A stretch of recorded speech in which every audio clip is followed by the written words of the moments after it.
Non mais là, on a vraiment touché le fond. Charlie Kirk est assassiné. Sa veuve, Erika, monte sur scène devant des dizaines de milliers de personnes et dit « Je pardonne l'assassin car c'est ce que ferait le Christ. » Un moment de foi, d'humanité et de grandeur. Mais en comparaison en France, nos journalistes transforment ça en meeting nazi. Oui, vous avez très bien entendu. Septembre 2025, aux États-Unis, Charlie Kirk, leader conservateur, a été tué. Pour lui rendre hommage, sa femme Erika prend la parole, reprend les paroles du Christ, pardonne-leur, ils ne savent pas ce qu'ils font. Il y avait 70 000 personnes en Arizona, un grand moment de silence, une grande émotion. Et qu'est-ce qui se passe de l'autre côté de l'Atlantique? France TV, France Culture, qui ose comparer ça à l'Allemagne des années 30. That young man. On the cross, our Savior said,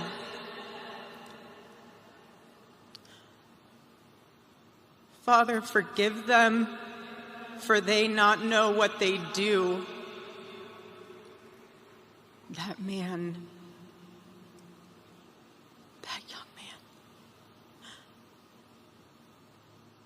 I forgive him.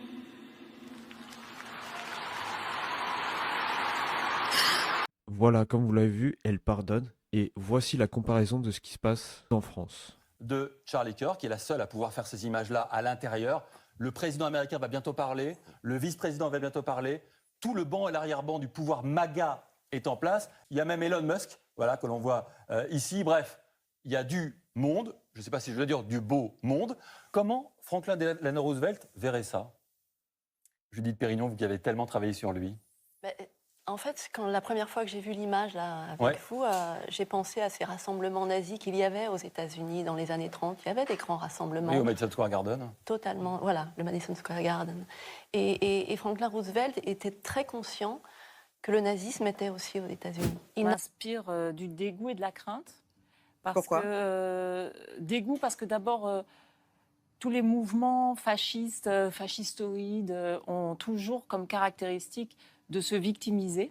Et ils instrumentalisent évidemment leurs prétendus héros morts au combat, tout ça entre guillemets, pour justement amplifier ce mouvement de victimisation qui est vraiment leur marque de fabrique.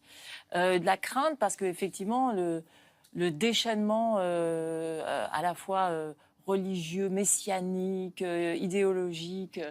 La foi contre la haine. Une veuve pardonne. En face, nos chroniqueurs sortent le mot magique nazisme. Non mais sérieusement, qui est dans la dérive autoritaire? Le renversement médiatique, le schéma classique. Si ça vient d'un conservateur, c'est suspect par défaut. Un message chrétien devient une menace. Le pardon devient un danger. Non mais les gars, on est où? Le pardon, ça devient un danger. Aux États-Unis, on voit une femme courageuse. En France, les bobos voient un nouveau Nuremberg. Deux mondes, deux visions. Une incompréhension, mais complètement totale. Donc pour conclure, une femme qui pardonne est comparée à un dictateur. Voilà où on en est en 2025. Le pardon choque plus que la haine. Et ça, malheureusement, c'est peut-être le vrai signe que notre société est malade.